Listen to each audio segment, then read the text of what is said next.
10 тамыз қазақ халқының бетке туар ұлы ғұлама ақыны Абай Құнанбайұлының туылған күні. Осы күнге орай облыстық тарихи өлкетану музейі Абайға арналған челленджді ұсынады. Көзімнің қарасы, көңілімнің санасы,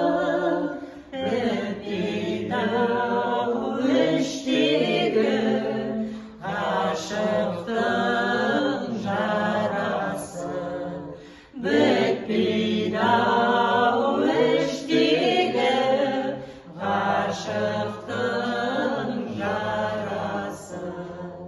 Қазақтың баласы, жас үлкен баласы, бар неге сендей бір азамдың баласы, бар неге